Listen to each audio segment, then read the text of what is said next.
시편 128편 1절에서 6절 말씀. 여호와를 경외하며 그의 길을 걷는 자마다 복이 있도다. 내가 내 손이 수고한 대로 먹을 것이라. 내가 복되고 형통하리로다. 내 집 안방에 있는 내 아내는 결실한 포도나무 같으며 내 식탁에 둘러앉은 자식들은 어린 감람나무 같으리로다. 여호와를 경외하는 자는 이같이 복을 얻으리로다. 여호와께서 시온에서 내게 복을 주실지어다. 너는 평생에 예루살렘의 번영을 보며 내 자식의 자식을 볼지어다. 이스라엘에게 평강이 있을지도다. 아멘. 아멘. 아멘. 제목 한번 보시겠어요? 복된 가정. 복된 가정. 시작. 복된 가정. 복된 가정.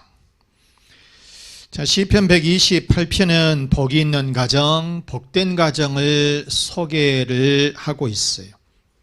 요즘 왜 가정들이 흔들리느냐?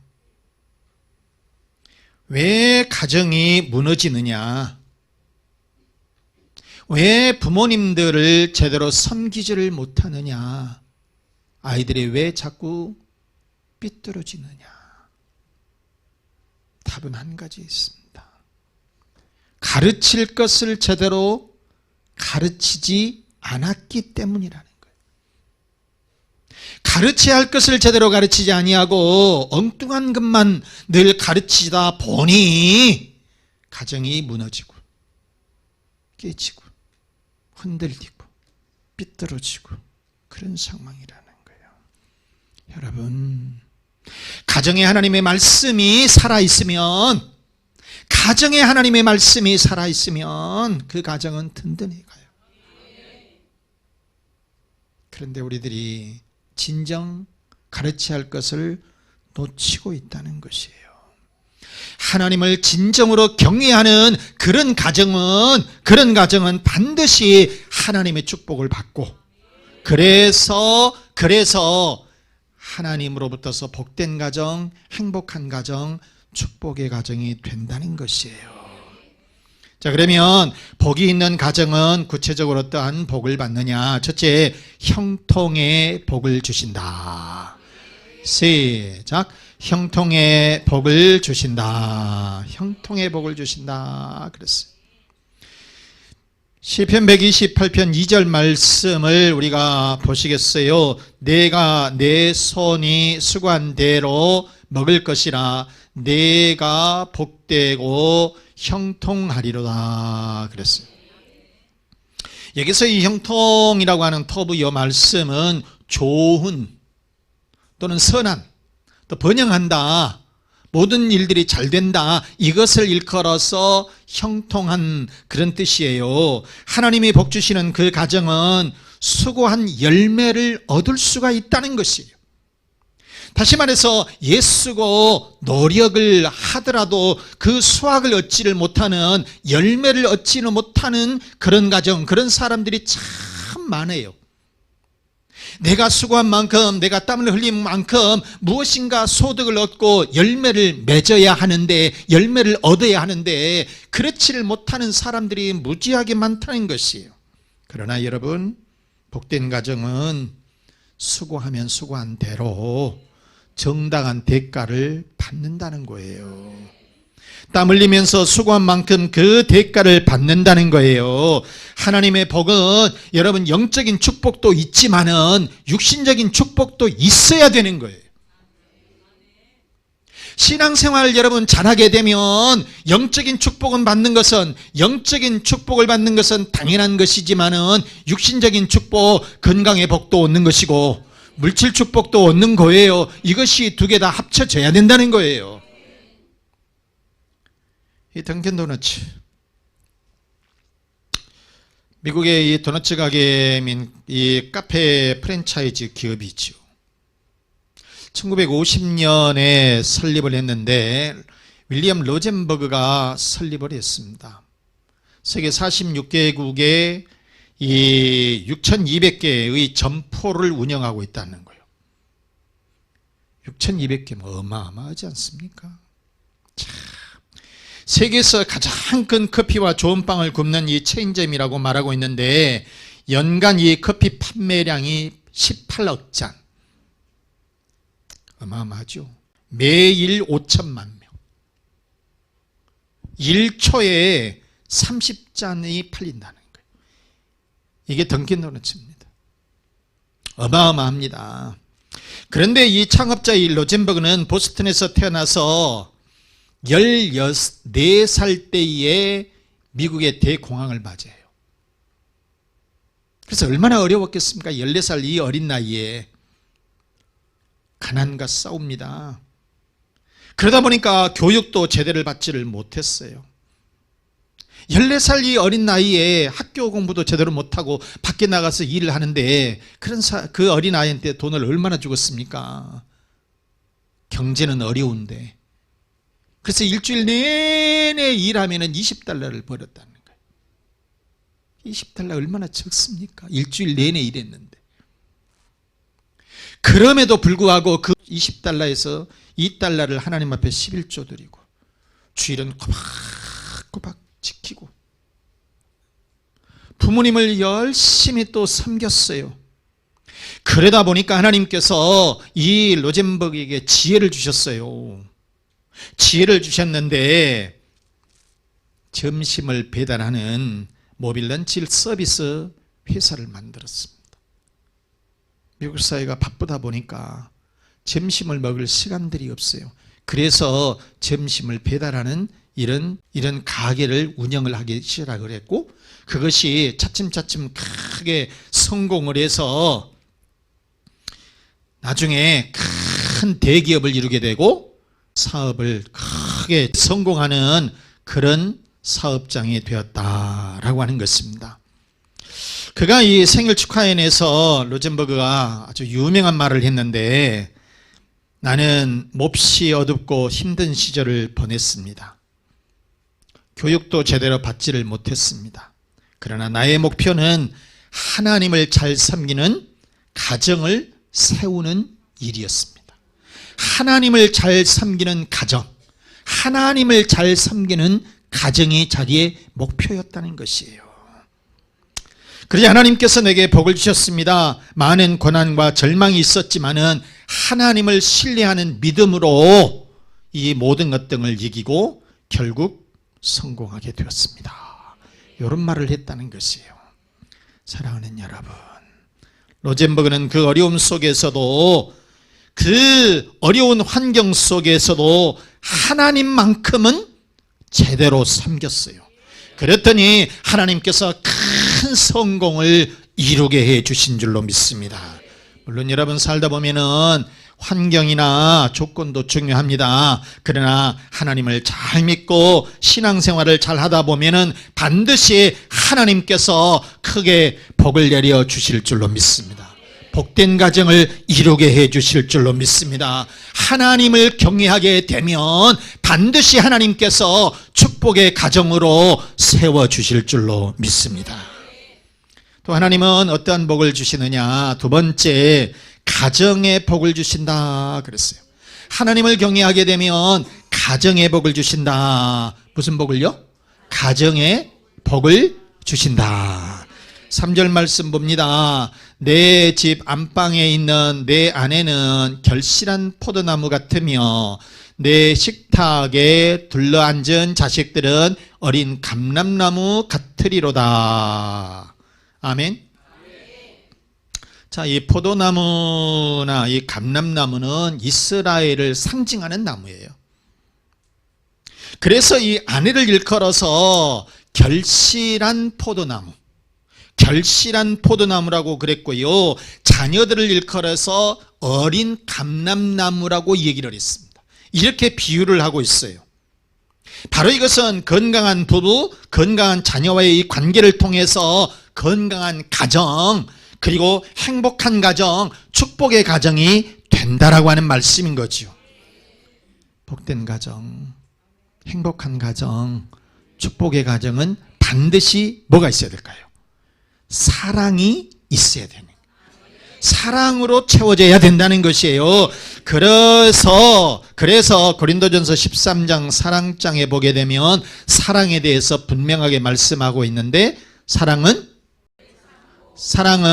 온유하며 시기하지 아니하며, 사랑은 자랑하지 아니하며, 그 다음 교만하지 아니하며, 그 다음에 5절 말씀 보시면 사랑은 무례히 행하지 아니하며 자기의 유익을 구하지 아니하며 성내지 아니하며 악한 것을 생각하지 아니하며, 6절 불의를 기뻐하지 아니하며 진리와 함께 기뻐하고, 7절 모든 것을 참으며 모든 것을 믿으며 모든 것을 바라며 모든 것을 견디느니라.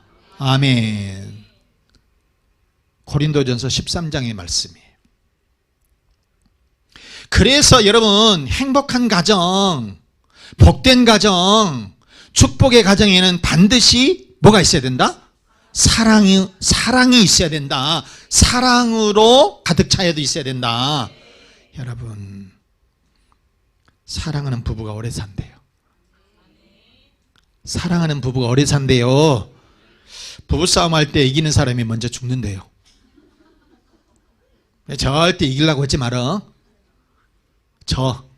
져야 된다니까. 쥐의 평균 한 600일 정도 산대요.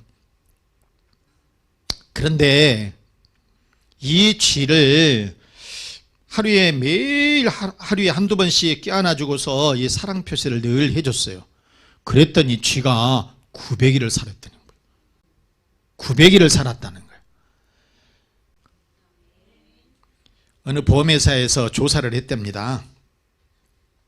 그래서 보험을 들어주냐 안 들어주냐 그 심사를 할 적에 그거를 꼭 물어봤고, 그 다음에 여기에서 탈락된 사람들은 보험에서 잘 안 들어줬대요. 그런데 물어봤대요. 남편이 출근할 때 인사를 잘 하느냐고 물어봤어요. 남편이 출근할 때 인사를 잘 하느냐, 잘 다녀오세요, 그리고 사랑스럽게 인사 잘해주고 그 다음에 포옹해주고. 이랬더니 그렇지 않는 남편보다도 5년이나 더 살았다는 거예요. 평균적인 거예요. 나는 반대로 해야 되겠다는 사람도 있으면 안 되겠죠.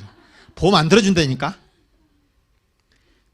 이렇게 했더니 세상에 5년이나 더 살았고요. 그런데 그보다도 더 중요한 것은 연봉이 배나 상승했다는 거예요. 연봉이 배나 상승을 했고요. 그 다음에 보니까 교통사고율이, 그런 사람들을 조사해 보니까 교통사고율이 현저하게 줄어들었다는 거예요. 현저하게 줄어들었다는 거예요. 그래서 여러분, 우리 가정의 달에서 우리는 항상 가정에 사랑이 넘쳐야 된다. 사랑이 있어야 된다. 여러분, 유대인들은 이 식사 시간을 아주 소중히 생각을 했는데요, 단순히 이 식사의 자리를 밥 먹는 자리로만 생각한 게 아니에요. 식탁에서 이 자녀들은 유대인이란 전통이라든가 예절이라든가 이런 것 등을 배우게 했어요. 그래서 이 식탁의 자리를 하나님 앞에 예배드리는 자리처럼 그렇게 생각을 했었다는 거예요. 그렇게 중시 여겼다는 거예요. 식사하면서 삶의 문제를 의논을 하고요, 가족 간에 서로 사랑하고 우애를 나누게 하고요, 그리고 자녀들은 부모님을 섬기는 것이고요, 부모들은 자녀들을 사랑하는 것을 이렇게 가르쳐주는 것이 식탁의 자리였다는 거예요. 그래서 상에 둘러앉은 이런 음식을 먹는 이 자녀들은 어린 감람나무 같다, 새싹과 같다는 것이에요. 새싹은 뭐예요? 기쁨이고 희망인 거죠. 왜냐하면 장성하게 되면 열매를 맺는 거잖아요. 그래서 이처럼 이 결실한 포도나무, 그 다음에 어린 감람나무 같이 기쁨과 희망이 있는 가정, 그런 축복의 가정을 우리는 볼 수가 있다라고 하는 것입니다. 사랑하는 여러분, 결실한 포도나무, 어린 감람나무 같은 희망이 있는 복된 가정이 되시기를 바랍니다. 하나님은 이처럼 복된 가정, 축복의 가정을 주실 줄로 믿습니다. 그러면 이처럼 형통한 가정, 복된 가정, 축복의 가정을 이루려고 하면은 어떻게 해야 되느냐? 셋째, 하나님을 경외해야 한다. 시작. 하나님을 경외해야 한다. 1절 128편 1절과 4절 말씀 보시면 여호와를 경외하며 그의 길을 걷는 자마다 복이 있도다. 또 4절 여호와를 경외하는 자는 이같이 복을 얻으리로다. 아멘. 그러니까 복된 가정의 출발점은 어디에 있느냐? 하나님을 뭐 하는데? 경외하는 데 있다. 하나님을 제대로 섬기는 데 있다. 그런 말씀인 거예요. 행복한 가정, 이 축복의 가정은 어디에 있느냐? 하나님을 제대로 섬기는 것, 하나님을 경외하는 데 있다. 그런 말씀인 거죠. 사도행전 10장에 보면 고넬료라고 하는 사람이 나옵니다. 바로 이 사람은 어떤 사람이냐면 백부장이에요. 오늘날로 얘기한다면 중대장급이에요. 그런데 그때 당시에는 중대장이 굉장히 높았습니다. 옛날 2000년 전 일이니까요. 자, 그런데 이 고넬료라고 하는 이 백부장, 군대의 백부장인데 군인들이 신앙이 별로 참 없어요. 여기는 이 백부장은 중대장급인데 이 사람은 신앙이 엄청 좋은 사람이었다는 거예요. 그래서 온 집안과 더불어서 하나님을 경외하면서 경건하게 살았어요. 백부장 월급이 얼마나 되겠습니까? 그런데 그 백부장 월급을 가지고 사람들을 많이 구제를 했습니다. 그리고 그 바쁜 그런 시간 가운데에서도 하나님 앞에 기도하는 생활을 잘했어요. 기도하는 생활을 잘했어요. 그래서 사도행전 10장 2절 말씀해 보시면 그가 경건하여 온 집안과 더불어 하나님을 뭐하고 경외하며 백성을 많이 뭐하고 구제하고 하나님께 항상 기도했다. 하나님 앞에 항상 기도했다. 이 고넬료는 하나님 앞에서 얼마나 신앙적으로 잘 살았는지 하나님께서 크게 축복을 해주시게 됐는데 그때에 사도 베드로가 요바에 왔습니다. 자기의 종들을 보냈어요. 부하들을 보냈어요. 그래가지고 그 부하들이 사도 베드로를 만나서 하는 말, 우리 백부장 고넬료는 경건하신 분입니다. 온 유대인들이 다 칭찬합니다. 그렇게 자기의 종들이 이 사도 베드로에게 전했다는 것입니다. 사도행전 10장 22절 말씀 보시면 그들이 대답하되 백부장 고넬료는 어떤 사람이라? 의인이요 하나님을 경외하는 사람이라. 유대 온 족속이 칭찬하더니 그가 거룩한 천사의 지시를 받아 당신을, 사도 바드로를 얘기해요. 사도 베드로를 그 집으로 청하여 말을 드리러, 하나님 말씀 드리러 이렇게 저희들이 심부름 왔습니다. 그런 말씀이에요. 사랑하는 여러분, 고넬료의 가정은 경건했습니다. 온 집안이 하나님을 경외했어요. 그러므로 여러분 우리들도 하나님을 잘 섬기십시다. 그래서 하나님의 축복을 받는 우리의 모든 가정들이 되십시다. 자, 말씀 마치겠습니다. 사랑하는 우리 교우 여러분, 하나님은 우리들의 가정을 축복해 주시고 형통의 복을 주실 줄로 믿습니다. 그리고 결실한 포도나무, 어린 감람나무와 같은 기쁨과 희망이 있는, 희망이 넘치는 축복의 가정을 주실 줄로 믿습니다. 하나님을 경외함으로 복된 가정, 행복한 가정이 되시기를 주 예수 그리스도 이름으로 축원합니다. 축원합니다. 이 말씀 생각하시면서 하나님은 형통의 복을 주시고 복된 가정의 복을 주십니다. 이것을 깨닫고 하나님을 우리가 경외하십시다. 가정의 평안을 위해서, 자녀의 앞길을 위해서, 건강의 복을 위해서, 그리고 사업과 직장의 번성을 위해서 우리 다 같이 기도하시겠습니다.